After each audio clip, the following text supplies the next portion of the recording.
The smell hit Sam first, stale beer, chewing tobacco, and that peculiar stink of men who'd given up on Saturday baths. Murphy's saloon hadn't changed since his daddy brought him here 15 years back to teach him why drinking leads nowhere good. Same brass spittoons nobody ever quite hit clean. Same yellowed reward posters curling at the edges like autumn leaves. Sam nursed his whiskey 40-rod stuff that could strip paint while October wind rattled the windows. He had $4.37 to his name, same as when he'd walked in 2 hours ago. His mule needed new shoes before winter. The roof leaked over his mama's old room. But here he sat, watching something that turned his stomach sour as a week-old buttermilk. The girl on the auction block kept her chin up, though Sam could see her knees shaking beneath that pitiful brown dress. Somebody had washed her face but missed the honest dirt behind her ears, the kind that comes from real work, not neglect.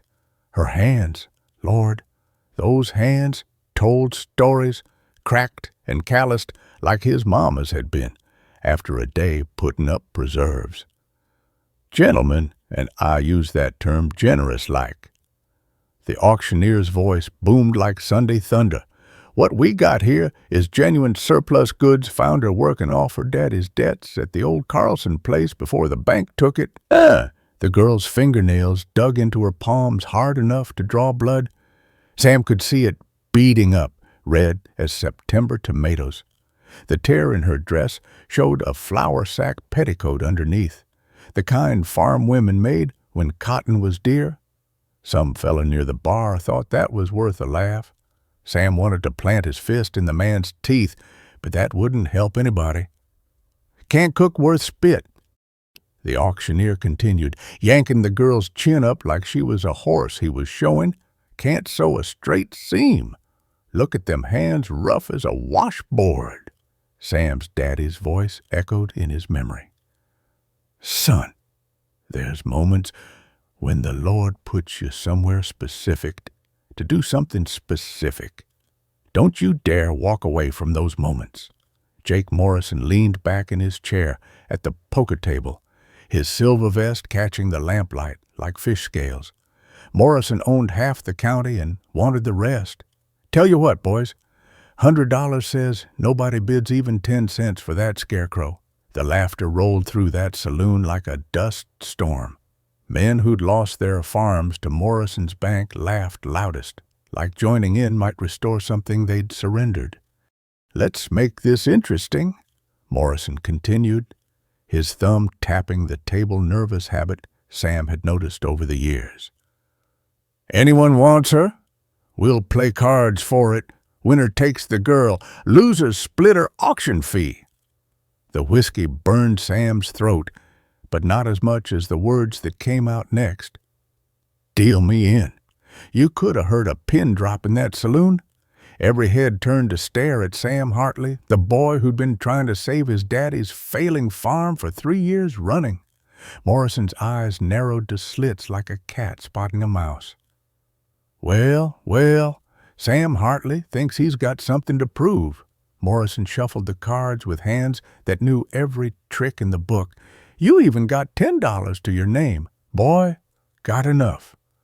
The woman on the auction block turned her head, just a fraction.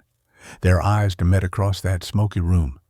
Hers were gray as morning fog over the creek, and empty as a church on Monday. That emptiness hit Sam harder than his daddy's death had. 5 cards dealt. The deck was marked Sam knew because he'd watched Morrison win with those same bent corners and tiny pinpricks for months. Didn't matter. Sometimes you play the hand you're dealt, marked cards and all. Sam picked up his cards, trying not to let his hand shake. 2 nines, a 3 of clubs, 7 of hearts, and a jack. Not much. But those 9s were honest, at least. I'll take 2, Morrison said, discarding with a showman's flourish. Sam kept his 9s, tossed the rest. 3 for me. The new cards came sticky with other men's losses.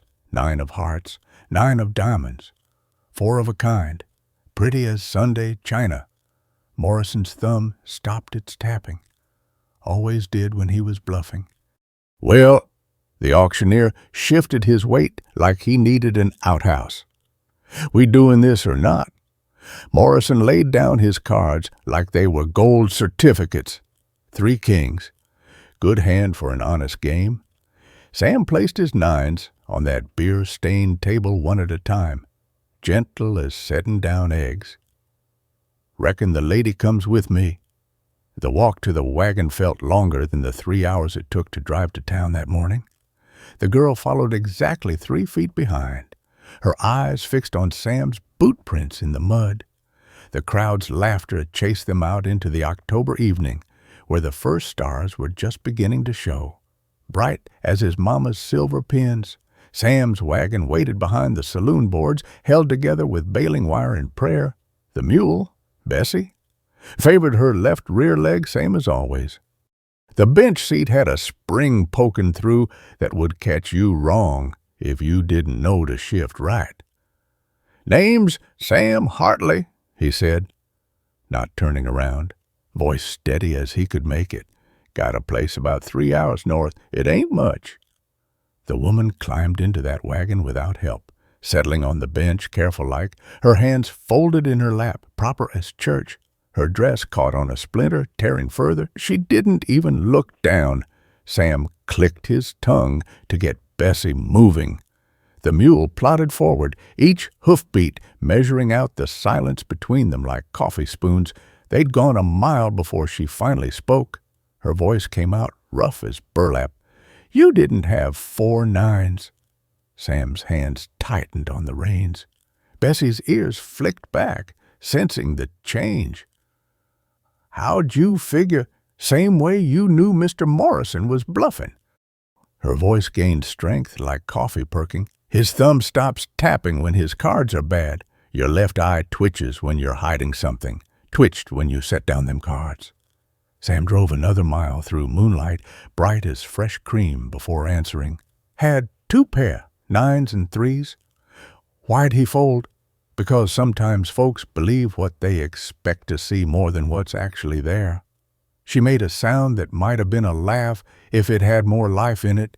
"That why you bought me, expected to see something worth saving." Sam considered his words careful as sorting eggs. Truth was, he didn't rightly know why he'd done it. $4 meant surviving winter or not. Now he had another mouth to feed and no plan beyond the next bend in the road.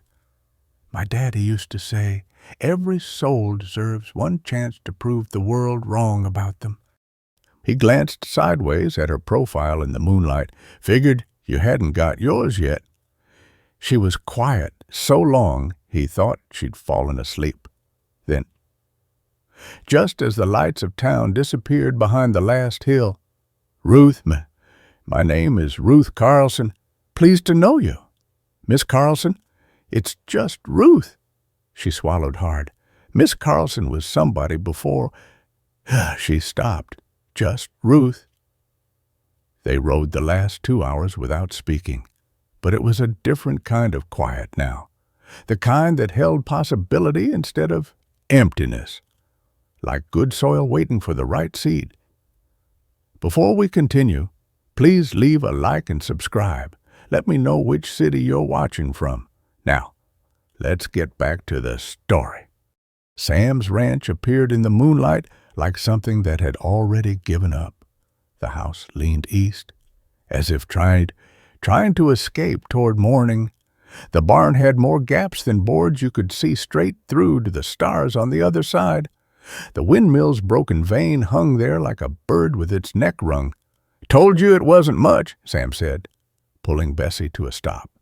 Ruth climbed down from the wagon, her feet finding the ground, careful as a cat on ice. She stood there looking at the spread of land, silver-gray in the moonlight. The silence stretched out between them like taffy at the county fair.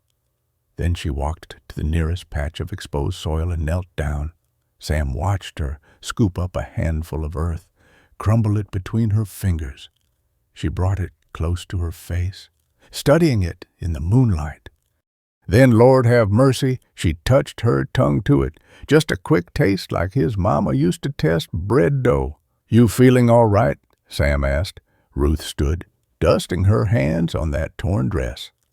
When she turned to face him, something had changed in those gray eyes. Not hope exactly, but something like recognition, the way his daddy used to look at a horse nobody else wanted and see what it could become. "This soil's not dead, Mr. Hartley." "Sure looks dead to me. Haven't got a decent crop in 3 years. "It's sleeping wrong." She walked to another section, knelt again, crumbled more soil. "Iron poor, no lime, but the bones are good." Sam's throat tightened. How would you know about soil? Ruth didn't answer right away. She walked toward the failed cornfield, the dried stalks rattling like skeleton bones in the night breeze. She pulled up one withered plant, studied its roots in the moonlight. The roots had only gone down 6 inches before turning sideways, like they'd hit a wall. "Hard pan," she said, more to herself than to him. "Mineral layer needs breaking up. Miss Ruth, I asked you a question." She turned then, still holding that dead cornstalk. The moonlight caught the side of her face, showed dirt already worked into the creases of her palms like it belonged there. "My daddy was a professor, Mr. Hartley. Taught things most folks didn't want to hear." She pulled something from her pocket, a tobacco pouch, worn soft as baby skin. Inside, Sam could see 3 seeds, bean, corn, and squash. These seeds came from Indians. That's what got him fired. The coffee grounds floated thick in Sam's cup next morning. Yesterday's grounds boiled twice to make them stretch. Arbuckle's coffee, even reused, still beat chicory or burnt grain any day. The bitter warmth coated his tongue, while dawn painted the failed cornfield the color of old pewter. Through the kitchen window, he watched Ruth sitting on the porch step, that tobacco pouch in her lap, studying those 3 seeds like they were scripture. She hadn't slept. Sam knew because he'd heard the floorboards creak all night in his mama's old room, the bed ropes groaning each time she shifted. He'd given her the good quilt, the one his mama stitched before he was born, double wedding ring pattern in blue and white. Come morning, she'd folded it precise as a letter and left it on the chair. "Coffee's hot," Sam called through the screen door. Ruth came inside, moving quiet as morning mist. She'd tried to clean herself up with well water, her face scrubbed pink, hair pulled back tight with a piece of twine. But that auction house dirt seemed ground into her permanent, like it had claimed her for its own. She wrapped both hands around the tin cup Sam offered, breathed in the steam like it was perfume. "Thank you, Mr. Hartley." They sat across from each other at the pine table his daddy had built. The wood bore scars from 30 years of meals, knife marks, water rings, a burn spot where his mama set down a too-hot pot. Ruth's fingers traced those marks while she gathered words like a woman gathering eggs, careful not to break any. "Papa called me Ruthie when he was drunk," she said, ardent as summer lightning. "Ruth when he was sober. Miss Carlson when he remembered he used to be somebody." Sam set down his cup, the handle's crack biting into his thumb. Ruth stared out the window at the dead fields, but her eyes were seeing something else entirely. "He taught at Cornell University, agricultural science." She took a sip, didn't flinch at the bitterness. "Modern farming methods. He called them. Spent his whole life studying how things grow." A crow landed on the broken windmill, cawing 3 times like it was announcing something. Ruth stood, walked to the door. Sam followed, the morning air hitting them, sharp and cool. "Show me your land," she said. They walked the boundaries. As the sun climbed higher, Ruth stopped every 50 feet or so, kneeling to examine soil, pulling up at dead plants to study their roots.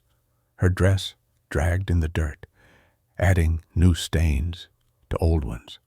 At the creek bed, mostly dry now with just a trickle running through, she traced water patterns in the mud with one finger. Spring milk came through here," she said, pointing upstream. "But you've got your irrigation channels running against the natural flow, like trying to push a rope uphill." Sam watched her hands move across the ground, reading it like his mama used to read her Bible, careful, reverent, finding meaning in every line. Ruth pulled those 3 seeds from her pocket, laid them in her palm. Papa got dismissed from Cornell for teaching this. She pushed the bean seed into the soft earth near the creek with her thumb. The Indians, Apaches, mostly they plant beans with corn and squash. Beans pull something from the air, put it in the soil, makes the corn grow stronger. She placed the corn kernel next to it, then the squash seed. Germans in Texas Hill Country showed Papa about wheat. Plant it deep in drought years, shallow in wet ones. Mexicans knew water better than anybody, how to read the land's thirst. She stood, brushing dirt from her hands. Papa and I traveled for 6 years after Cornell let him go. Every farm, every failed crop, every successful harvest, he wrote it all down. They walked to another section where nothing grew, not even weeds. The soil looked gray as ash, crusted over like old bread. "Alkali deposit," Ruth said, "but fixable. Plant clover first, plow it under, follow with barley. 3rd year, you can grow anything." "3rd year," Sam repeated, his throat tight as new rope. "Banknote comes due in 10 months. Ruth turned to face him full on for the first time since the auction. In daylight, he could see her proper sharp cheekbones, firm jaw, eyes gray as morning doves, not pretty in the way town girls were pretty, but strong, enduring. "Give me till September, this September. 1 growing season? That's barely 5 months if we start now." "I know."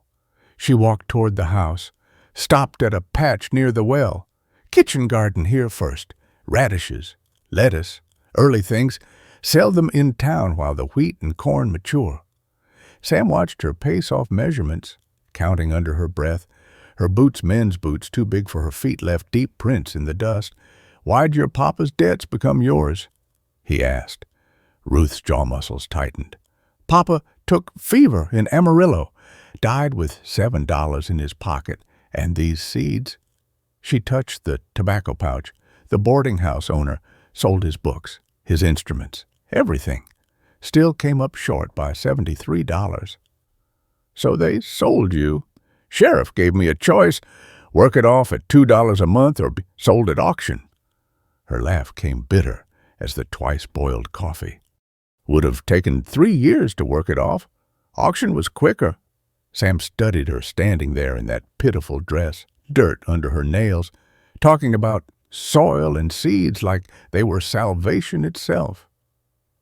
"Your papa really knew all that about farming." Ruth walked to the porch, reached under the step where she'd hidden something during the night, pulled out a small leather journal, water-stained and worn, its pages yellowed and curling at the edges.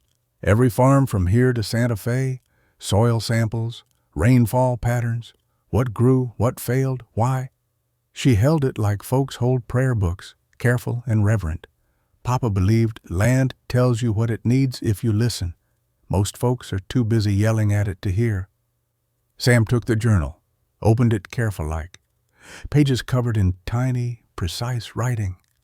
Diagrams of root systems, charts showing rainfall and harvest yields.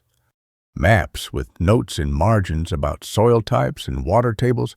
"This is—" Sam stopped, swallowed hard. "This is worth more than gold. Only if you know how to read it." Ruth took the journal back, tucked it inside her boot, and only if someone's willing to risk believing it works. She walked to his mama's Bible shelf, picked up the almanac sitting there, 3 blank pages in the back, saved for something important that never came. "May I—" She held up a pencil stub. Sam nodded. Ruth licked the tip to darken it, started sketching, field layouts, planting rotations, moon phases for sowing and harvesting. Her hand moved quick and sure, filling those blank pages with possibility. "We'll need credit for seed," she said without looking up. $70 worth, at least. "Nobody gives credit to folks who can't pay." Mouth looked up from the almanac, and for the first time since he'd met her, she almost smiled. "They will when they find out Morrison's wells are failing." Sam's coffee cup slipped from his hand, shattered on the floor. "What did you say?" "Morrison's been overdrawing from the Mitchell aquifer. Same one that dried up the Hendricks place. Papa documented it all 2 summers ago." She tapped the journal in her boot. "Come July, he'll be hauling water for 4,000 head of cattle." The pickaxe handle bit into Sam's palms like it had teeth. Each swing into the hard pan sent shock waves clear up to his shoulders, rattling his bones like dice in a cup. Sweat ran into his eyes, turning Ruth into a wavering shape as she worked beside him with a hoe that had seen better decades. 3 days since she'd told him about Morrison's wells. 3 days of breaking ground that hadn't been turned proper in 20 years. "Here," Ruth said, pointing to a slight depression Sam would have missed entirely. "Water pooled here during the last rain. Soil's different underneath." Sam drove the pickaxe down. It sank deeper than anywhere else he'd tried, like cutting through butter after hitting stone all morning. The earth underneath was black as his mama's cast-iron skillet. "How'd you know?" "Salt marks on the rocks." Ruth knelt, crumbled the dark soil between her fingers. "And the grass grew different here last season. See the stubble thicker stems, deeper roots." Sam's back screamed with each swing, but the soil was finally breaking. Ruth had shown him how to read the land where ancient water had run, where buffalo had wallowed years back, leaving rich deposits. Every spot had a story if you knew how to listen. "Need lime," Ruth said, studying the turned earth. "Crushed limestone best, but burned shells work too, eggshells even, if we can get enough. Mrs. Henderson keeps laying hens, but I can't ask for charity. Not charity, trade." Ruth pulled a withered plant from the field edge, studied its roots. "We fix her chicken coop roof. I saw it sagging when we passed. She saves us shells. Fair exchange." Sam leaned on the pickaxe, breathing hard as a bellows. His shirt stuck to him like wet newspaper. Ruth had her sleeves rolled up past her elbows, her arms already browning from the sun. She worked steady as a clock, never rushing, never stopping. "We need to go to town tomorrow," she said. "Order seeds before planting season gets away from us." Sam's stomach knotted. "Ruth, we don't have credit. Garrett won't." "He will." She pulled out her father's journal, showed him a page covered in neat diagrams. "Morrison's been overdrawing water for 3 years. When the county water board finds out, he'll lose his grazing permits. Garrett won't want to be on the wrong side of that." The next morning they hitched Bessie to the wagon. Ruth had written out her seed order on a page torn from the almanac named Sam couldn't pronounce. Amounts figured down to the ounce. She'd calculated costs to the penny, though they didn't have a penny to their names. The 3-hour ride to town felt longer. Every bump reminded Sam they were about to ask for $70 of credit, when he still owed for last year's failed seed. Ruth sat straight-backed beside him, that journal tucked in her boot like a pistol. Hatch's Creek looked smaller in daylight, meaner too. Murphy's saloon squatted dark and quiet, sleeping off last night's sins. The feed store next door had horses tied outside, good horses with Morrison's brand burned into their flanks. "Maybe we should wait," Sam said. Ruth climbed down from the wagon. "Waiting's just dying slower. Mr. Hartley?" The feed store smelled of grain and molasses, leather and neat's foot oil. Mr. Garrett stood behind his counter like a judge behind his bench, white apron stretched across his belly. Morrison's foreman, Chuck Davies, leaned against the seed bins. picking his teeth with a splinter of pine. "Well now." Davies straightened up, his eyes crawling over Ruth like ants on sugar. "Sam Hartley and his auction purchase? Heard you spent your last $4 on damaged goods?" Sam's fists clenched. Ruth touched his arm light as a moth landing, and the anger backed down to a simmer. "Mr. Garrett," Ruth walked to the counter, ignoring Davies entirely. "We need a seed for spring planting." Garrett didn't look up from his ledger. "Cash only for you folks. No credit for people who can't pay." "I have a list." Ruth pulled out the almanac page, smoothed it on the counter like she was laying out cards. "Turkey red wheat, imported from Kansas, Grim alfalfa, the winter hardy variety, Detroit dark red beet seed, Stowell's evergreen corn, and Henderson's bush lima." Garrett's pencil stopped moving. He looked up for the first time, his eyes narrowing behind his spectacles. Ruth continued, her voice steady as rain. "Also need inoculant for the legumes, Rhizobium leguminosarum specifically, and 60 pounds of ground limestone." Davies had stopped picking his teeth. The whole store went quiet, except for mice scratching in the grain bins. "Where'd you learn those names?" Garrett asked. "My father was Professor James Carlson, taught agricultural science at Cornell University." Ruth's chin lifted slightly. "Before we traveled west to continue his research." "Book learning don't mean nothing out here," Davies said, but his voice had lost its swagger. Ruth turned to face him, slow as honey pouring. "Book learning told me Morrison's wells are pulling from the Mitchell aquifer, same aquifer that dried up on the Hendricks place last year." She smiled, sweet as sorghum. "You might want to tell your boss to drill deeper before July. Or start figuring how to water 4,000 head of cattle with buckets." Davies's face went white as fresh flour, then red as turkey wattles. "You don't know nothing about—" "I know the water table drops 3 feet every drought year. I know Morrison hired the cheapest driller in 3 counties. I know because Papa and I surveyed this whole valley 2 summers back." She pulled out the journal, set it on the counter. "Page 47 through 53, water table measurements, soil samples, all witnessed and notarized in Austin." Garrett picked up the journal, careful as handling eggs, read in silence, his lips moving slightly. Davies shifted from foot to foot, his boots scraping the floor like a nervous horse. "This is accurate?" Garrett asked finally. "Accurate as sunrise," Ruth said. "We'll pay you back double after harvest. Hold the deed to Mr. Hartley's remaining 60 acres as collateral."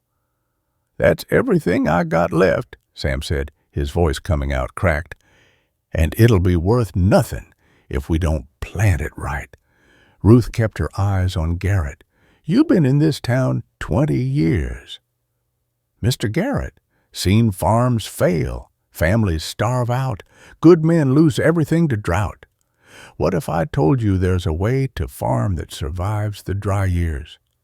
Garrett set down the journal, pulled off his spectacles, cleaned them slow. "I'd say you're selling snake oil, miss. Snake oil.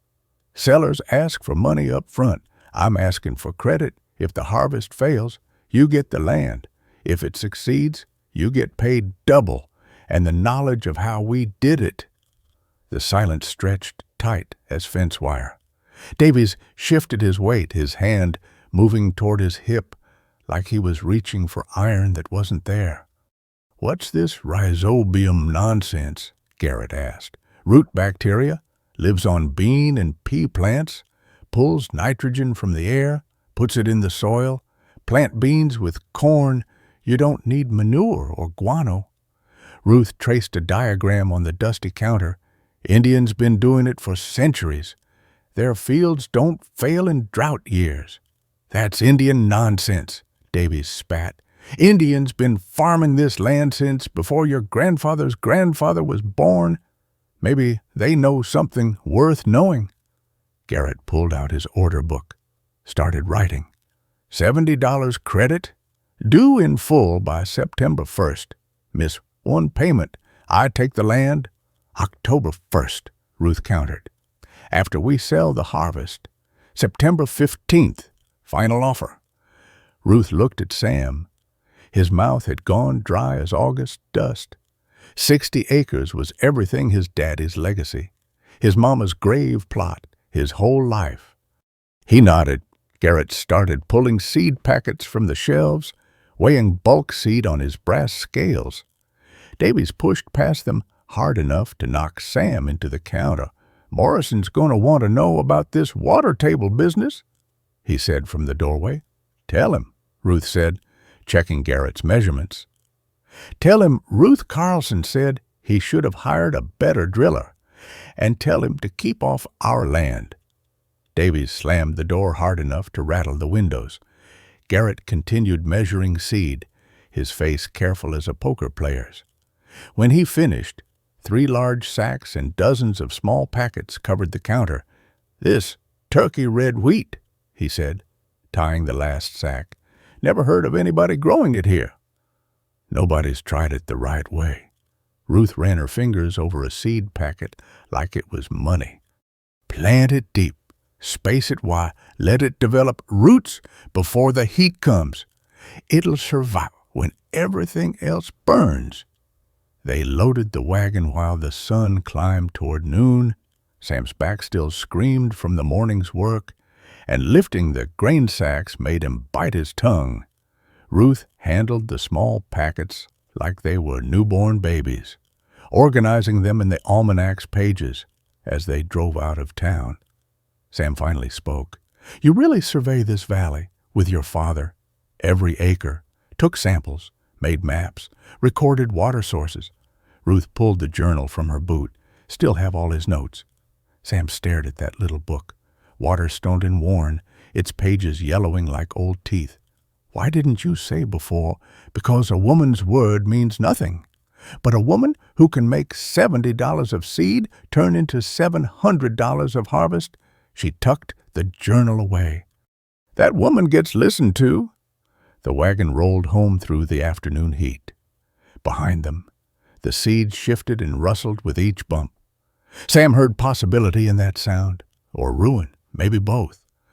"Ruth," he said as their ranch came into view, "what if you're wrong about Morrison's wells?" She turned to look at him, and for the second time since he'd known her, she smiled. But this smile had teeth to it. "Then we'll find out if he bleeds red like the rest of us when his cattle start dying." Sam's boots broke through the morning frost as he walked toward the planted fields. 3 weeks since they'd put seed in the ground. 3 weeks of Ruth rising before the rooster to check soil temperature, test moisture with her fingers, count days on the almanac like a woman counting money. The sun hadn't cleared the hills yet. Pink light caught the ice crystals on the fence posts, turned them into something pretty enough for church windows. Sam's breath came out in white puffs, and his joints complained about the cold, that deep ache that reminded him he wasn't 20 anymore. He found Ruth exactly where he expected, down on her knees between the planted rows. She lay on her side, her cheek pressed flat against the earth, like she was listening to secrets. Her left hand spread wide on the soil, fingers splayed like she was feeling for a heartbeat. The same brown dress from the auction, now patched with flour sacks and stained permanent with dirt, had soaked through with dew. Ice crystals had formed in her hair where it escaped the tie. Her lips had gone blue-purple like his mama's grape preserves. Ruth. Her eyes opened, but looked through him, focused on something he couldn't see. "Shh. Soil's warming. 2 more degrees and they'll break through." Sam knelt beside her, his knees protesting as they hit the cold ground. He placed his hand next to hers on the soil, felt nothing but cold dirt and morning damp. "How can you tell?" Vibration. Her breath came out in little white clouds. "Seeds split open down there. Roots push down. Shoots push up. Makes tiny movements in the earth, like a baby turning in the womb." She sat up slow, her joints stiff as old hinges. Sam pulled off his coat, his daddy's coat. "Really? wool worn thin at the elbows, and wrapped it around her shoulders. She pulled it tight without arguing. "Papa taught me to feel for it," said the Apaches could tell which plants would grow strong just by touching the earth above them. She stood, Sam's coat hanging on her like a horse blanket. "Look there." She pointed to the section they'd planted first. Sam squinted at the soil. Looked like dirt to him, same as yesterday. "Closer?" He bent down, his back reminding him about yesterday's work extending the irrigation channels. Still, just dirt. Ruth knelt beside him, pointed at what looked like a crack no bigger than a thread. "There, and there, and—" her finger traced a line of tiny disturbances in the soil, each one no bigger than a needle hole. Then Sam saw it. The soil had lifted slightly, pushed up from below. Tiny mounds, like something was trying to break free. "Radishes," Ruth said. "Tomorrow the cotyledons will show the seed leaves, then true leaves in 4 days. How do you know it's radishes and not weeds? Pattern." She stood, walked along the row. "We planted in rows. They're emerging in rows. Weeds don't respect boundaries. They come up wherever they please, like uninvited relatives." Sam watched her move between the rows, checking each section like his mama used to check on sick children. Her bare feet had turned purple-blue with cold Lord knew when she'd taken off her boots. "Your feet must be frozen solid. Need to feel the temperature change through my soles. Boots lie to you, make you think it's warmer than it is." They worked through the morning as the sun climbed higher, burning off the frost. Ruth showed him things he'd never noticed in 30 years of farming. How the soil color changed where water moved underground. How certain weeds meant good soil, others meant poor. How to read the land like a book written in dirt and stone. "See this one." She held up a tiny seedling that looked exactly like its neighbors. "Already yellowing, iron deficiency, won't make it. Better to pull it now. Give the strong ones more room." By noon, the radish seedlings stood in perfect rows. Their first leaves no bigger than Sam's thumbnail, but green as spring promises.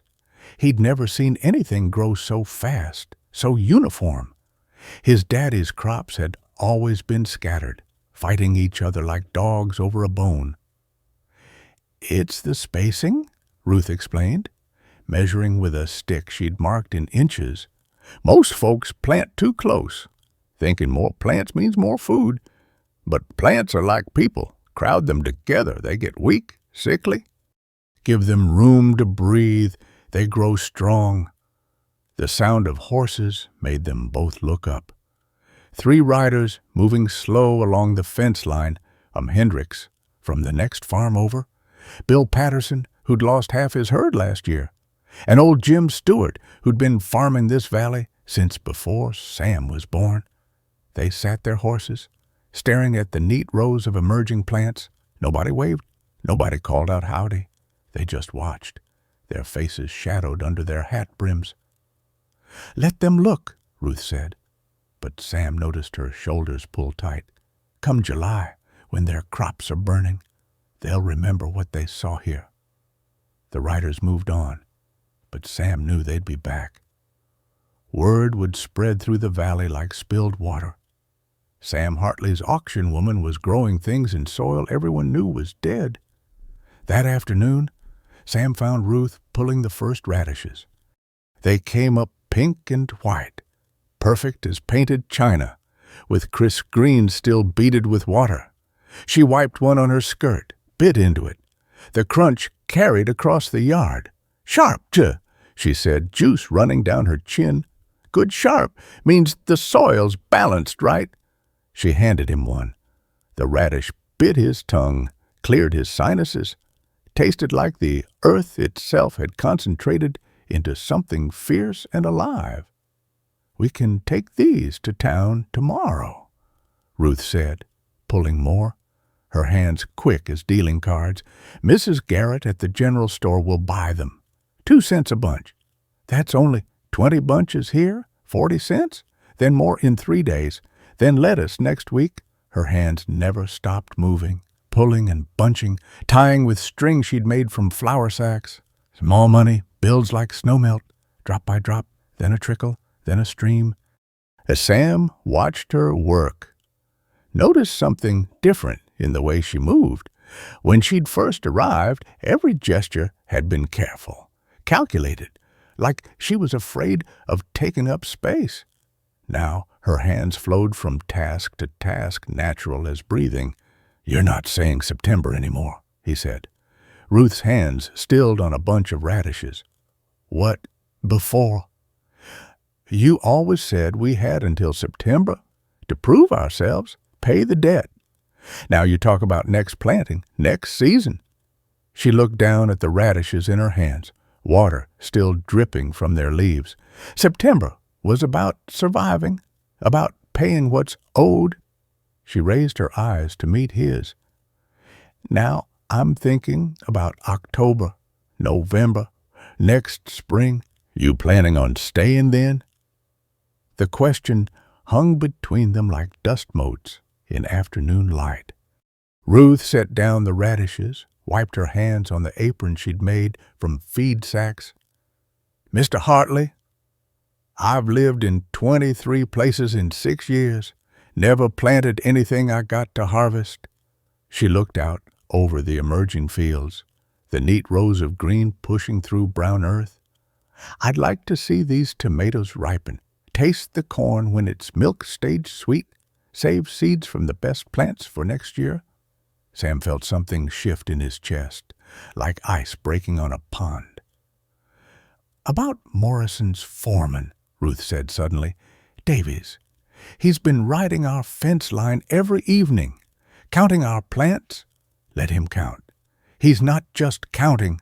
Ruth pulled her father's journal from her boot, opened it to a marked page. Papa mapped Morrison's whole operation 2 years ago, his wells, his water rights, his grazing allotments. She pointed to a detailed diagram. "He's been overdrawing water for 3 years. When the county water board finds out, how would they find out?" Ruth smiled, that sharp expression that made her look dangerous, despite her bare feet and patched dress. "Maybe someone sends them a copy of Professor James Carlson's official survey with soil samples, water table measurements, dated and notarized." Sam stared at the journal. "You've had this the whole time." "Insurance, Mr. Hartley, but only good if Morrison moves first." She tucked the journal away, "And from the way Davies is watching, I think he's about to." As if her words had summoned them, hoofbeats sounded on the road, not the slow walk of neighbors checking fence lines. Fast, purposeful, multiple horses, Morrison himself, riding his silver-studded saddle, Chuck Davies beside him. And behind them, a man in a black suit Sam didn't recognize. A man carrying a leather portfolio that looked official as death certificates. Morrison's spurs rang against the porch boards, each step measured like a funeral march. Sam's hand moved toward the door latch, but Ruth caught his wrist. Her fingers pressed against his pulse point. He could feel his blood hammering through the veins like a telegraph sending trouble. "Let them in," she said, already moving to the stove, coffee still hot from breakfast. The door opened before Sam could reach it. Morrison filled the doorway, shoulders blocking out the afternoon sun. The smell rolled off him, leather and bay rum, expensive tobacco, and that particular stink of a man who thought money could wash away any sin. Behind him, Davies kept one hand near his gun belt, casual-like, but Sam noticed.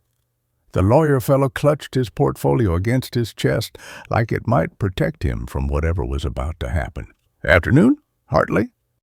Morrison removed his hat, revealing silver hair slicked back with pomade that smelled strong enough to gag a dog. "Miss Carlson?" Ruth didn't turn from the stove. Steam rose from the coffee pot as she poured 4 cups, the liquid black as crude oil and twice as valuable out here. Her hands stayed steady. Not one drop spilled onto the clean cloth she'd laid out that morning. "Only got 4 cups," she said, setting them on the table. "Mr. Davies will have to stand." Morrison's eyes narrowed, but he sat. The chair creaked under his weight. Sam's daddy had built these chairs for working folks, not men who ate beefsteak 3 times a day. The lawyer took the seat opposite, opened his portfolio with the kind of careful movements that meant expensive education. Papers rustled like dead cottonwood leaves. Sam stayed standing, back against the wall where he could watch everybody. His knuckles had gone white from clenching. Morrison's Colt .45 sat on his hip, the pearl handle worn smooth from use. "Not a showpiece, a working gun. I'll come straight to business." Morrison pulled a bank draft from his vest pocket, laid it on the scarred pine table between the coffee cups. $500, cash money, for her. The draft sat there like a snake in the garden. Cattlemen's Association of Texas printed across the top in fancy script. $500 written in ink so black it looked wet. "I ain't for sale," Ruth said, finally turning from the stove, dirt still caked under her fingernails from the morning's planting. Her bare feet had left dust prints on the floorboards Sam had swept yesterday. "You were sold once." The lawyer's voice came thin through his nose, like he was afraid of breathing common air. He pulled out a document, unfolded it with the reverence folks usually saved for scripture. "This is the official record from the auction, October 15th, 1882, one female, Ruth Carlson, aged approximately 24 years, sold to satisfy debts of James Carlson, deceased, purchased by Samuel Hartley for $10 credit against future labor." Sam's jaw muscle jumped like something alive under his skin. His teeth ground together hard enough to taste copper. "The law is quite clear," the lawyer continued, adjusting his spectacles to catch the light. "Auction goods remain transferable property until all debts are satisfied. The original debt was $73. Mr. Hartley paid $10. The remaining $63 makes her mine if I pay it off." Morrison leaned back, the chair protesting with a sound like breaking bones, simple arithmetic. And Ruth walked to the table, lifted the coffee pot, poured Morrison's cup first, then the lawyer's. The stream of coffee arced perfect, controlled. Steam rose between them like morning fog off the creek. "The Emancipation Proclamation was signed 20 years ago," Ruth said. "For slaves?" Morrison lifted his cup, blew across the surface. "You weren't sold as a slave. You were sold as an indentured servant. Different law entirely." The lawyer pulled out another paper, county seal pressed in red wax at the bottom, official as a death certificate. Texas Statute 2 subsection 3. Indentured servants contracted for debt satisfaction remain transferable assets until terms are complete or until they gain independent legal standing. Ruth set down the coffee pot on the stove. The metal rang against iron, sharp as a church bell. She walked to stand beside Sam.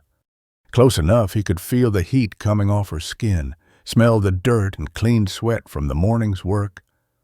"I ain't livestock," she said. "Got no brand on me." Morrison's laugh came short and ugly. "Don't need a brand. Got papers." He tapped the bank draft with one thick finger. $500. Hartley. More money than you'll see in 5 years. 10 years, maybe. The way you farm. Sam's throat had closed up tight. $500 would pay off the farm. Fix the roof that leaked every time it rained. Replace the windmill that hadn't turned right in 2 years. Buy seed for 3 seasons without begging credit. Ruth's hand brushed his, just her fingertips against his knuckles. light as a moth landing, but it burned hotter than the coffee. No. The word came out cracked, like Sam hadn't used his voice in years. He cleared his throat, said it again. No. She ain't for sale. Morrison's face darkened like a storm building over the plains. Boy, you don't understand what you're refusing. I understand fine. Do you? Morrison stood, his shadow falling across the table like a curse. You got 60 acres left after the bank took the rest. One bad harvest, and Garrett takes it all. You'll be riding herd for other men, sleeping in bunkhouses, eating beans and biscuit till you die broke. He pointed at Ruth. That woman knows things, about water, about soil, things that could save my operation. Davies shifted by the door, his hand dropping to rest on his gun butt. Not quite a threat, not one either. She knows things that could save lots of operations. Sam said, including mine. Yours? Morrison's laugh rattled the windows. You think those radishes and lettuce greens are going to pay your note?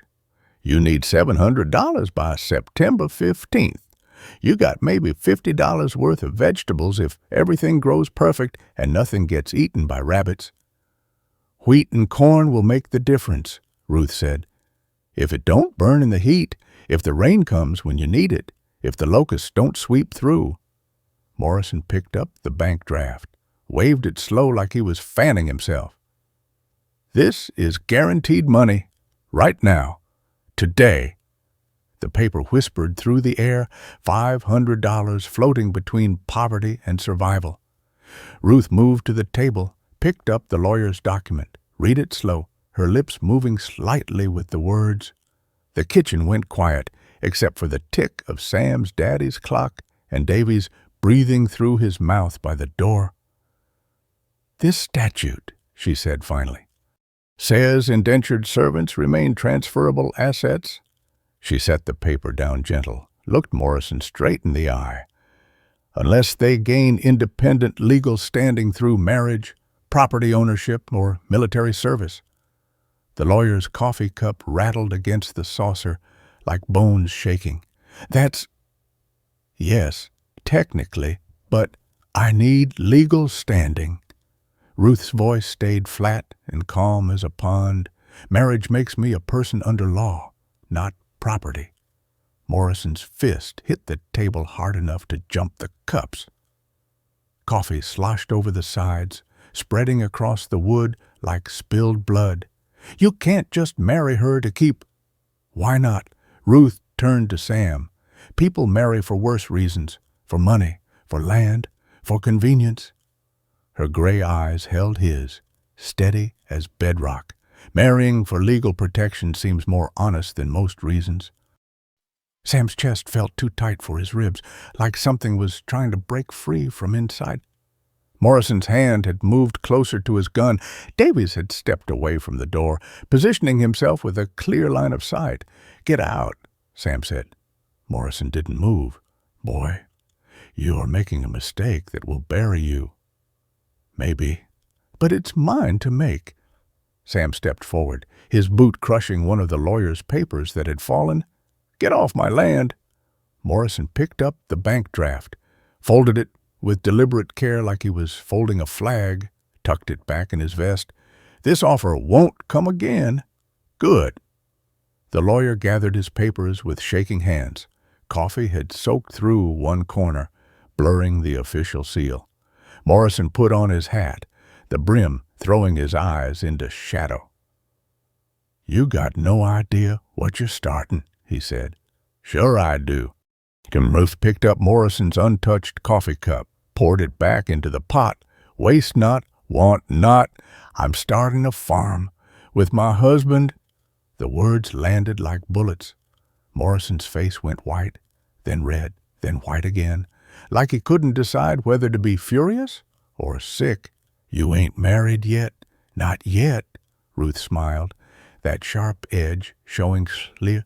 But the courthouse opens Monday morning, 8 o'clock. Judge Howard performs ceremonies every Monday and Thursday. Morrison walked to the door where Davies stepped aside. He paused at the threshold, didn't turn around. When your crops fail and Garrett takes your land, when you're begging for day work on other men's spreads, remember this moment. Remember you could have had $500. The door closed soft as a whisper. Sam and Ruth stood in the coffee-stained kitchen, not touching, barely breathing. Through the window, they watched Morrison and his men mount up, wheel their horses around sharp enough to tear up the yard Sam had just leveled. "Ruth," Sam started. She held up her hand, walked to the window, watched until the dust from Morrison's horses settled back to earth. "He'll try to stop it." "Why?" she said. "The marriage? He'll go to Judge Howard, file an injunction, claim prior rights to the property." "Can he do that?" Ruth turned from the window. Coffee had splattered across her dress, the stains looking like old blood in the fading light. She pulled her father's journal from her boot. His lawyer seemed to think so. She opened the journal to a marked page. "But I know something his lawyer doesn't." June heat pressed through the kitchen window thick as sorghum. Even with the sun already down, Sam's coffee had gone cold an hour ago. But he kept lifting the cup to his lips, setting it down without drinking. Across the table, Ruth bent over the almanac, adding columns of numbers by the light of the kerosene lamp. The pencil scratched against paper, steady as crickets in the walls. 2 months since Morrison's visit. 2 months of watching Ruth's plants push through soil that everyone said was dead. The wheat stood knee-high now, green as spring grass after rain. The corn reached toward his waist. Beans climbed poles made from salvaged fence posts, their leaves heart-shaped and perfect. Ruth set down the pencil, rubbed her eyes with the heels of her palms. Ink stained her fingers black, mixed with the perpetual dirt under her nails that no amount of lye soap could remove. "We'll clear 400 from the vegetable," she said. "Maybe 450 if the tomatoes come in strong like they're looking. Still leaves us 300 short for Garrett. Wheat harvest in August, corn in September." She traced the numbers again with the one finger. "We'll make it. Close as a new shoe. But we'll make it." Sam watched her mouth move as she recalculated, whispering numbers like other folks whispered prayers. The lamp flame flickered, throwing shadows across her face. 2 months of 3 meals a day had filled out the hollows under her cheekbones. Her arms had gone brown from the sun, strong from the work. "Ruth," she didn't look up from the almanac, "the beans are producing heavier than expected. Could sell some fresh, dry the rest for seed." "Ruth?" Her fingers stilled on the page. The clock on the mantel, his mama's clock, brought from Ohio 40 years ago, ticked 9 times before she raised her eyes to meet his. "Morrison ain't gonna stop," Sam said. "That lawyer's been in town 3 times this week. Garrett told me." "I know." "He's filing papers, claiming prior rights, saying the auction wasn't legal because your father's debts were already covered by his seized property." "They weren't."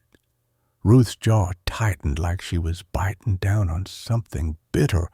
"Papa owed $73. His books and instruments brought 40 at forced sale. The boarding house owner made up the difference by putting me on the block.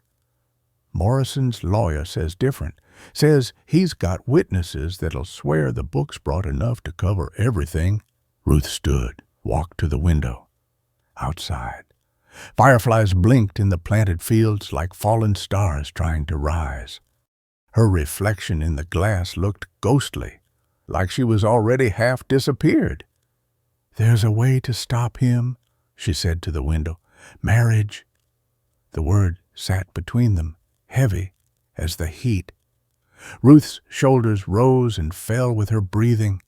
Sweat had beaded at the nape of her neck, where her hair lifted in what little breeze came through. "Legal protection," she said. "Nothing more expected, nothing owed beyond that. You keep your room, I keep mine. Business arrangement, like buying seed on credit. Sam stood, the chair legs scraping against the floor loud as a saw. His mother's wedding ring sat in his shirt pocket, wrapped in a scrap of her wedding quilt. He'd carried it there for 3 days now, the weight of it burning against his ribs every time he moved. That how you wanted business? Ruth turned from the window. The lamplight caught the side of her face, showed new lines around her eyes from squinting in the sun. How I want it don't matter. What matters is keeping this farm, finishing the harvest, paying Garrett. That's all that matters. She walked past him to the stove, poured coffee from the pot, though neither of them had touched their cups in an hour. Her bare feet whispered against the boards. She'd given up wearing shoes except for town trips, said she needed to feel the earth's temperature through the floor. Mr. Hartley, 2 months ago you bought me for $10 credit you didn't have. Not for love, not for companionship, for pity maybe, or decency. Christian charity. That ain't. Let me finish. She set the coffee pot down harder than necessary. The metal rang against the iron stovetop. I got no illusions about what I am, what I was. An auction girl who knows about dirt and seeds, that's all. Sam pulled the ring from his pocket, still wrapped in its quilt scrap, set it on the table between them. The fabric fell away, revealing the thin gold band, worn smooth by 30 years of his mama's work. My mother wore this every day from her wedding till she died. He touched the ring with one finger, set it spinning, never took it off, not even when her fingers swelled up in summer heat so bad it cut into her skin. Ruth sat down across from him, her eyes fixed on the spinning ring. She died when I was 7. Fever took her in 3 days. Before she passed, she gave this to my father, told him to keep it for me.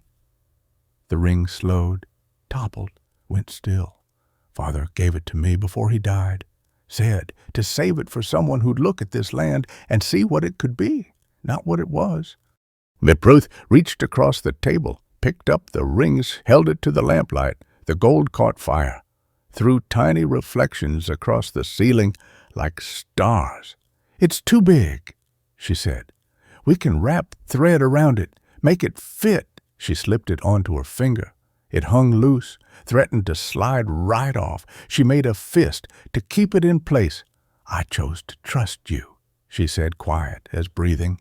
That first night, when you won the poker hand, when you bluffed Morrison with 2 pair, could have run, lots of places to disappear between the saloon and here. 3 hours of darkness to vanish into. Why didn't you? Your left eye. She almost smiled. It twitched when you were bluffing about the cards, but not when you looked at me, not when you helped me into the wagon. Whatever else you were hiding, you weren't hiding cruel. Sam's throat felt full of cotton. I was scared that night. Still am. Of what? Of wanting things. Last time I wanted something bad enough to taste it was saving this farm after Pa died. Been failing at that for 3 years straight. Ruth stood, walked around the table, stood close enough he could smell the coffee on her breath, the soil that seemed to live in her skin now, permanent as freckles. She took his hand, placed it flat on the table, covered it with her own. Her palm felt rough as tree bark, warm as fresh bread. You ain't failing now, she said. We ain't failing now. Monday morning came gray and still, clouds pressing down like a flat iron. Sam wore his father's wedding suit, smelling of mothballs and old roses from the sachets his mama had put in the trunk. Ruth had washed her brown dress, mended every tear with stitches so tiny they looked like spider tracks. She'd even found ribbons somewhere faded blue and tied her hair back proper. The courthouse in town has sat between the bank and the land office, all 3 built from the same yellow limestone that went gray in the rain. Judge Howard kept them waiting 2 hours. Morrison's lawyer went in first, came out smiling like a cat with cream on its whiskers. Sam's hands started sweating through his father's white gloves. "He paid him off," Sam whispered. "No." Ruth pulled out her father's journal from inside her boot. "He tried to." Judge Howard's office smelled of cigars and old leather law books. The judge himself looked like jerked beef dried out, tough as boot sole, preserved by salt and pure meanness. His eyes moved over Ruth like she was furniture, maybe not even good furniture. "I got a petition here, says you're already claimed property," he said without hello or how do you do. "Morrison's asserting prior rights based on debt transfer from the original auction." Ruth set her father's journal on the desk between them. "Page 47. The judge didn't move to open it. "Page 47, Ruth repeated, patient as teaching a child. "Professor James Carlson's survey of water rights in this county, including documentation of Morrison's illegal overdraw from the Mitchell Aquifer. 3 years' worth." Judge Howard's hand twitched toward the journal, pulled back. "Also includes soil samples, proving Morrison's been grazing on federal land without permits. The samples are dated, witnessed, and notarized in Austin." The room went quiet, except for a fly buzzing against the window, trying to get out. The judge opened the journal, read in silence. A vein in his temple started pulsing like something was trying to escape from inside his skull. "This is blackmail." "This is information," Ruth said calm as Sunday morning. "What you do with it is your business, Judge Howard." The judge closed the journal, pushed it back across the desk. "The marriage license is $1. You need 2 witnesses." Sam pulled out 4 quarters, worn smooth as river rocks. The judge counted them twice, then called in his clerk and the colored woman who cleaned the courthouse. They stood against the wall, stiff as fence posts. "You got a ring?" Sam pulled out his mother's band, now wrapped with white thread to make it fit Ruth's finger. She'd done it herself that morning, winding the thread so tight it bit into the gold. The ceremony took 3 minutes. Judge Howard read from a book so worn the pages barely held together. Ruth and Sam faced each other in that dim office that smelled of cigars and defeat, her hand steady in his as he pushed the ring on. The thread caught on her knuckle, required extra pressure. "By the authority vested in me by the state of Texas?" "You're married." Judge Howard signed the certificate with quick, angry strokes. "Now get out." They walked from the courthouse into noon sun that hit like a hammer. The clouds had burned off, leaving sky so blue it hurt to look at. Ruth still wore the ring, her fist clenched to keep it from sliding off. Morrison stood by his horse at the courthouse steps, Davies beside him. The lawyer lurked in the bank's shadow. "Congratulations, Mrs. Hartley," Morrison said. The title came out like he was spitting tobacco juice. Ruth stopped, turned to face him. "Thank you, Mr. Morrison. I hope your wells are holding up in this heat." Morrison's face darkened. "My wells are fine." "Good to hear. Hate to see 4,000 head of cattle go thirsty." She smiled sweet as honey. "Especially with the Mitchell Aquifer dropping so fast." They walked to the wagon, Sam's hand on Ruth's elbow like proper married folks do. But as Sam helped her up onto the seat, Ruth leaned close, her breath hot against his ear. "His wells started failing this morning. Davies was in town at dawn buying every water barrel in 3 counties. The scythe blades sang against the whetstone, each stroke sending sparks into the pre-dawn darkness.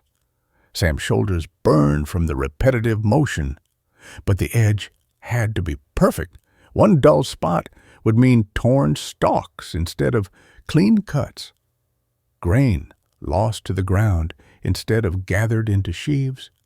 Ruth stood at the field's edge, rolling wheat kernels between her palms. She bit into one, chewed slow as tasting wine. The kernel crunched, then gave way to paste between her teeth. "Moisture's right," she said. 14%, maybe less. We cut today or lose it. September 15th, the day Garrett's note came due. The day everything either paid off or fell apart like a house of cards. Sam tested the scythe blade with his thumb. Blood beaded immediately. Ready. The wheat stood golden in the rising sun, heads heavy with grain, bowing slightly like folks in prayer. Not the sparse, stunted growth his father had managed, but thick stands that whispered against each other in the morning breeze. Ruth walked through them, her hands trailing across the tops, feeling for spots too green or already too dry. "Start here," she said, pointing to the eastern section. "Work west with the sun. It'll dry the cut grain as we go." Sam swung the scythe in long, measured arcs. The wheat fell in neat windrows, stalks aligned like his mama used to align clothes on the washing line. His back screamed after the first hour. His hands blistered inside the leather work gloves, blisters breaking and bleeding into the leather. Sweat ran into his eyes, salt burning like lye soap. Ruth followed behind, gathering the cut wheat into sheaves, tying them with twisted stalks. Her movements had rhythm to them. Gather, twist, tie, stack. No wasted motion, like she'd been born to it. By the third hour, she'd stripped down to her chemise and work skirt, propriety be hanged when there was grain to bring in. The sound of wagons made them both look up. Tom Hendricks drove the first one, his wife Sarah beside him on the seat. Bill Patterson followed with his 2 grown sons perched in the back. The Stewart family brought their wagon and all 6 of their children, even little Mary, who couldn't be more than 8. "Heard you were bringing in wheat," Hendricks said, climbing down from his wagon. "Figured you could use hands." Sam's throat closed up tight. These men had watched him fail for 3 years, watched his father fail before that. Now they came with wagons and were workers, drawn by Ruth's neat rows of golden grain. "Can't pay wages," Sam managed to say. "Didn't ask for any." Hendricks pulled out his own scythe, started running a whetstone along the blade. "Mrs. Hartley promised to teach our wives about the 3 sisters planting, fair trade for a day's work." Ruth straightened from tying a sheaf. Chaff stuck to the sweat on her arms, her neck like she'd been dusted with gold. "The teaching's free, Mr. Hendricks, but we're grateful for the help." Sarah Hendricks climbed down from the wagon, followed by the other wives. They'd brought water jugs wrapped in wet burlap to keep cool, fresh bread, cold fried chicken, pickled beets, a harvest cruise meal, like the old days Sam barely remembered from when his mama was alive. "Ruth," Sarah said. First time anyone had used her given name besides Sam. "Show us how you're tying those sheaves. Yours are tighter than any I've seen." The women gathered around Ruth, watching her hands work. She showed them the twist that locked the tie, the angle that kept the heads up so they'd dry proper. Sam heard her explaining moisture levels, kernel development, the importance of cutting at just the right hour. By noon, the field looked like a battlefield after the fighting was done. Cut wheat lay in windows across 5 acres. The men worked the scythes while women and children gathered and tied. Little Mary Stewart ran water to the workers, her legs pumping through the stubble like she was racing the devil himself. Morrison's wagon appeared on the road just as they started loading the cut grain. Not just Morrison. Judge Howard rode with him, looking like he'd sucked a lemon. The sheriff, too, star on his vest catching the sun. And 2 men Sam didn't recognize, official-looking fellas with papers in their hands. Everyone stopped working. The field went quiet, except for the buzz of fleas and the creak of wagon wheels as Morrison's procession pulled up to the fence. Morrison climbed down first, his boots polished to a mirror shine despite the dust. Judge Howard followed, not meeting anybody's eyes. The sheriff kept his hand away from his gun but visible, making sure everyone saw it. "This is an illegal assembly." Morrison announced loud enough for everyone to hear. "These people are trespassing on contested property." Ruth walked forward through the stubble, still in her sweat-soaked chemise with chaff in her hair like a crown. "This is my husband's land. These are our invited guests. Your marriage isn't legal." Morrison pulled out a paper, held it high. "Judge Howard was coerced into performing it under duress. The certificate is hereby declared void." Judge Howard stared at the ground. Miss Carlson, Mrs. Hartley, presented information that could be construed as blackmail. "What information?" Tom Hendricks asked, stepping forward with his scythe still in hand, casual-like. Ruth smiled, sweet as apple butter. "Information about water rights, about illegal overdrawing from the Mitchell Aquifer, about grazing on federal land without permits." The crowd stirred like wind through wheat. Everyone knew Morrison's wells were failing. They'd seen his men hauling water from the river for weeks. But illegal overdrawing affected everyone's water rights. "That's slander," Morrison said, but his voice had lost its thunder. "That's documented fact." Ruth pulled her father's journal from where she'd tucked it in her waistband. "Professor James Carlson's official survey, dated, witnessed, notarized in Austin." Sarah Hendricks stepped forward. "I was there when Sam and Ruth spoke their vows at the church social last Sunday. Wasn't no coercion there. That wasn't legal," Morrison started. "Maybe not by law." Bill Patterson moved to stand beside Sarah. "But I heard them promise to stand together. Heard her call him husband, him call her wife. That's marriage enough for folks out here." One by one, the harvest crew moved to stand with Ruth and Sam. The Stewart children lined up like little soldiers. The Patterson boys crossed their arms, young muscles showing. Even old Jim Stewart shuffled forward, leaning on his cane but standing firm. The sheriff shifted his weight, boots scraping in the dust. "Mr. Morrison, I can't arrest folks for harvesting wheat." "It's my wheat." Morrison's face had gone red as summer tomatoes. "That land belongs to Sam Hartley," Tom Hendricks said, firm as stone. "Unless you got papers saying different." Morrison turned to the official-looking men. One of them cleared his throat, opened his portfolio with shaking hands. "The court requires proof of prior claim." The man's voice came thin and nervous. "Without documentation of debt transfer before the original auction date." "Get it, then." Morrison spun toward his wagon. "Sir," the man continued, swallowing hard, "the county clerk's office has no record of any prior claim. The auction was legal, the sale was legal, the marriage, performed by a licensed judge, is legal regardless of the circumstances." Judge Howard looked like he wanted the ground to open up and swallow him whole.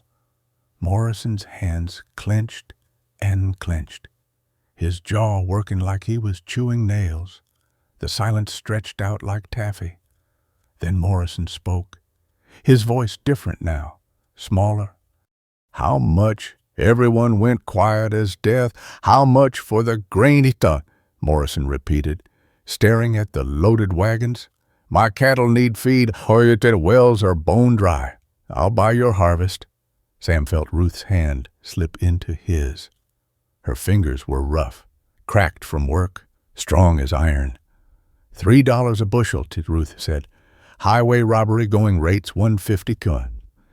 Going rates for regular wheat. This is turkey red, drought-resistant, planted with nitrogen-fixing rotation." Ruth squeezed his hand. "Guaranteed to produce even in dry years. $3. Morrison's face cycled through colors red to white to purple and back. $2.50. $3. Cash money. Today." A crow called from the fence post. One of the Stewart children coughed. The sun beat down merciless. "Fine." Morrison turned to Davies. "Go get the money." Davies rode off toward Morrison's spread like his tail was on fire. The crowd stayed frozen, nobody quite believing what they'd witnessed. Morrison buying grain from the farm he'd tried to steal. Sarah Hendricks started laughing, first a little giggle that grew into something bigger. Then Bill Patterson joined in, his deep laugh rolling across the field. Soon everyone was laughing, bent double with it, tears streaming down dusty faces. Even the sheriff cracked a smile before catching himself. They finished the harvest as the sun set, painting the stubbled field gold and red like fire. Morrison's money, $450 in cash, sat in a metal box on Sam's kitchen table. Combined with the vegetable money, they had enough for Garrett with $200 to spare. The impromptu harvest dance started without anybody planning it. Someone brought out a fiddle from their wagon. Someone else had a harmonica. Tom Hendricks had a jug of something that wasn't exactly legal, but nobody was checking. Ruth had never danced, told Sam she didn't know how, but Sarah Hendricks pulled her into the circle of women, taught her the steps by feel and counting. Sam watched Ruth move in the lantern light they'd hung from the fence posts. Her face flushed pink from exhaustion and joy. The other women had given her a clean dress from someone's wagon, helped her wash the chaff from her hair. She looked younger, lighter, like years had fallen off her shoulders with the wheat. "Your wife's something special, Sam," Tom Hendricks said, clapping him on the shoulder hard enough to hurt. "She ain't mine," Sam said without thinking. "I mean, we're married, but, boy, you're a fool if you think that woman's just your business partner." Hendricks pointed to where Ruth was teaching the Stewart girls how to test wheat moisture by biting kernels. "She looks at you like you're water in the desert." The music played on old songs Sam remembered from when his parents were alive. People danced and ate and celebrated the harvest like the old days, before drought and debt had beaten them all down. Morrison's money meant survival, but more than that, it meant respect. Ruth had proven her methods worked. Next season, half the county would be planting her way. As the moon rose full and bright, Ruth walked over to Sam, held out her hand. "I don't know how to dance proper," he said. "Neither do I. Sarah taught me 3 steps and I already forgot 2. She pulled him toward the dancers. "But it's our harvest, our land. We should try." They moved awkward at first, stepping on each other's feet, turning the wrong directions. But slowly they found a rhythm, something between the fiddle's tune and their own understanding. Ruth's hand fit in his like it had always belonged there. The ring, still wrapped in thread, caught the lantern light. "Sam," she said quiet, just for him, "the corn harvest next week will clear another 300, maybe 4. That's seed money for next year, or money for improvements, new windmill, fix the barn." She paused, her face close to his in the turn. "Build an addition for children." Sam stepped, faltered. Ruth steadied him, kept them moving. "Whose children?" he asked it. She looked up at him, gray eyes silver in the moonlight. "Been thinking that depends on how you want this marriage to go. Business or—" A scream cut through the music, sharp as breaking glass. The scream belonged to little Mary Stewart. She'd stepped on a nail sticking up from a broken board near the barn, her foot bleeding through her cotton stocking. Sarah Hendricks was already there, lifting the child, examining the wound by lantern light, while Mary's mama held her steady. "Just needs cleaning and wrapping," Sarah said, her voice calm as morning. "Nothing vital hit. You'll be dancing again in a week, sweetheart." The music started up again, softer now. People began drifting toward their wagons as the moon climbed higher. The harvest was in, the celebration winding down. Ruth helped Sarah clean the child's foot with water from the well, showing her how to test for tendon damage by having Mary wiggle her toes. "Where'd you learn doctoring?" Sarah asked. "Same place I learned farming." Ruth wrapped the foot with strips torn from a clean flour sack. "Following Papa across the territories, you learn to fix what breaks when the nearest doctors are weeks ride away." She tied off the bandage with quick, sure knots. "Keep it dry for 3 days. After that, soak it in salt water twice a day. The salt draws out the poison." The stewards loaded their children into the wagon, Mary already falling asleep against her mother's shoulder. One by one, the other families prepared to leave, but before they went, each woman stopped to speak with Ruth. "Tuesday week," Mary Patterson said, "you'll come show us the Three Sisters planting and the soil testing." Jane Stewart added, "How you know what the dirt needs just by tasting it." Ruth nodded to each request, filing them away in her mind like she filed seeds in labeled envelopes. Sam watched her remember every promise, every appointment, building community one conversation at a time. Tom Hendricks was the last to leave. He pressed something into Sal's hand, a small leather pouch, soft as old gloves. "Seeds," he said. "Saved from my grandmother's garden. I brought them from Ohio 40 years ago. Never could get them to grow here." He glanced at Ruth. "Bet your wife can figure them out." After the wagons rolled away, Sam and Ruth stood alone in the empty yard. The lanterns still burned on the fence posts, throwing long shadows across the trampled ground. The harvest moon sat fat and orange on the horizon, bright enough to read by. "House feels too quiet now," Ruth said. They walked inside together. Morrison's money still sat on the table in its metal box. More cash than Sam had ever seen in one place. Ruth counted it again, separating it into piles, one for Garrett, one for supplies, one for next season's seed. "We could expand the west field," she said, sketching in the almanac margins with her pencil stub. "That section that floods in spring, perfect for rice. There's a variety from Louisiana that tolerates cooler nights." Sam watched her work, the pencil moving quick and sure across the paper. Her hair had come loose from its pins during the dancing, falling around her face in waves. A piece of chaff still clung to one curl behind her ear. "You said something," he said, "during the dance, about children." Ruth's pencil stilled. She set it down careful, like it might break if she moved too fast. "I did. Meant it." She stood from the table, walked to the window. The moon had risen higher, turning the stubbled wheat fields silver as fresh coins.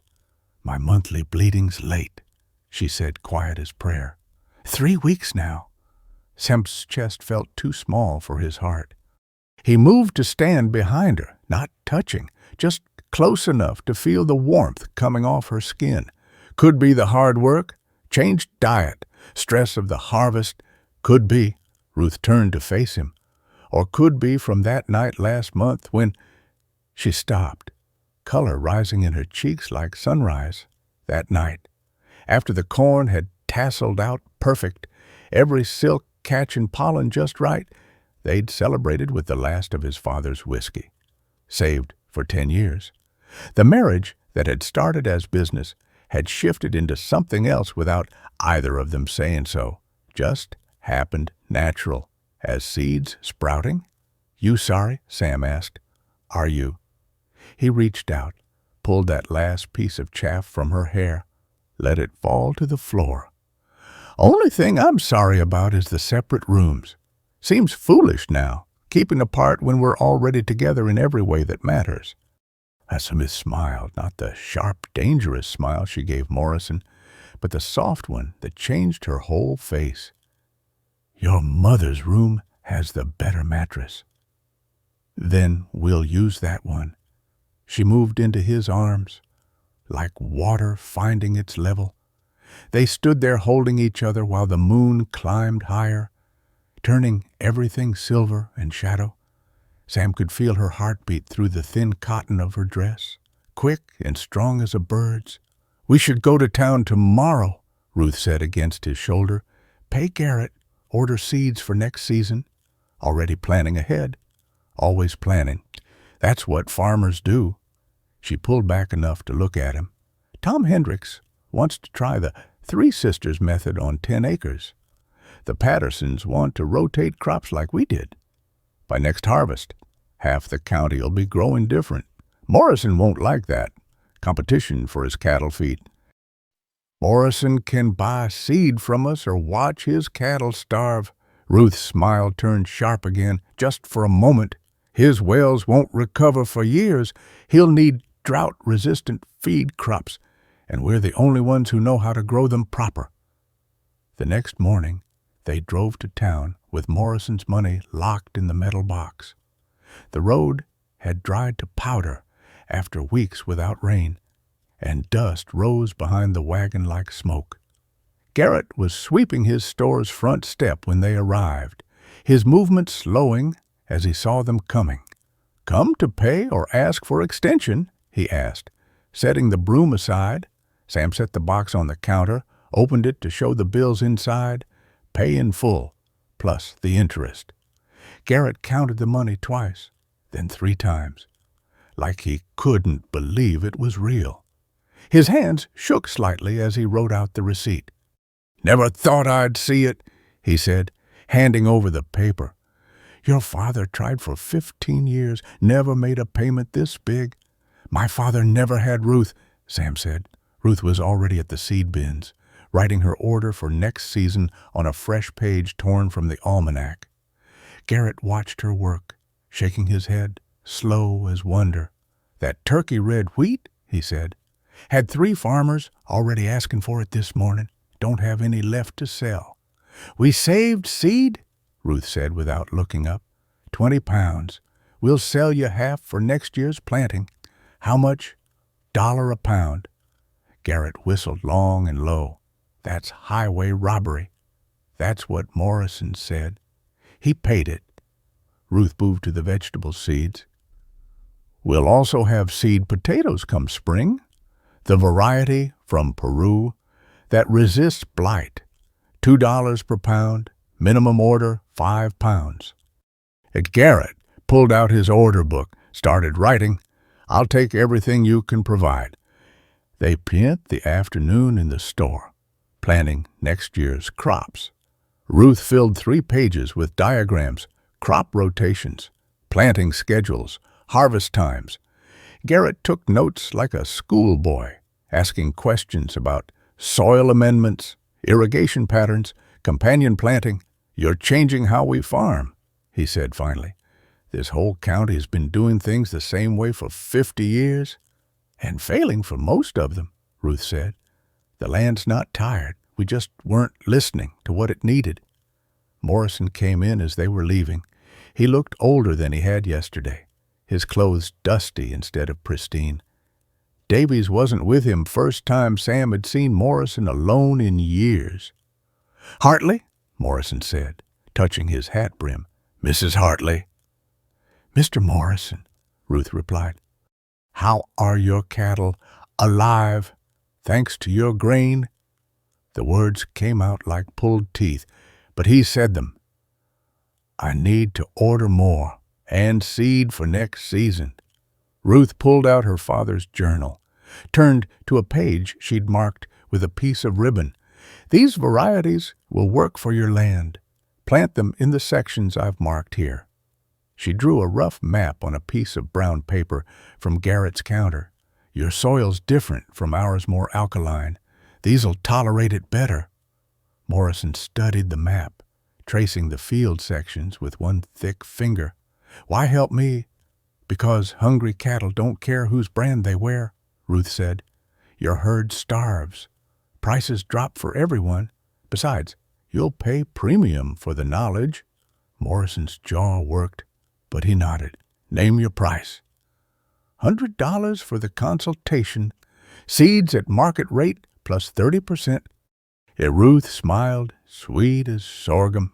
"Or you can try figuring it out yourself." Morrison pulled out his wallet, counted out bills. "Davies quit yesterday. Said he was tired of working for a man who fought the land instead of working with it." "Smart man," Ruth said, taking the money. "You should listen to him." They left Morrison studying the map, his lips moving as he read Ruth's notes about planting depths and row spacing. That evening, Sam and Ruth sat on the porch watching the sun set over their fields. The corn stood tall and green, ready for harvest next week. The bean plants hung heavy with pods. The squash vine spread across the ground, hiding pumpkins the size of wash tubs. Ruth had her father's journal open on her lap, adding notes about the day's transactions. Sam watched her write, noticed how she curved protective around her middle, one hand resting there unconscious-like. "Next year, we'll plant the whole 60 acres, she said. "Diversified crops, wheat, corn, vegetables, maybe some fruit trees by the creek. We'll need help. Can't work that much land with just two of us." Tom Hendricks asked if we'd take his oldest boy as apprentice, teach him what we know. Ruth turned a page. "And if this child comes, we'll need steady help anyway." Sam reached over, took her hand. The ring still wore its thread wrapping, but it stayed on now without her having to clench her fist. "Should get that size proper," he said. "I like it this way. Shows the work we did to make it fit." She squeezed his daggers. "Like us. Didn't fit at first, but we wrapped ourselves around each other till we did." They sat quiet as the light faded. Fireflies started their evening dance across the fields. From somewhere in the corn, a nightbird called whip-poor-will over and over like a blessing. Ruth stood, walked inside. Sam heard her moving through the house. Then she came back carrying 2 books. She set them on the small table between their chairs, his family Bible and her father's journal. "2 histories," she said, "your family's and mine." Sam opened the Bible to the family records page. Births and deaths and marriages going back 3 generations, all written in different hands as the years passed. His parents' names, his own birth, empty lines below waiting to be filled. He picked up Ruth's pencil, still warm from her hand, wrote in his careful script, "Samuel James Hartley married Ruth Marie Carlson, June 15th, 1882.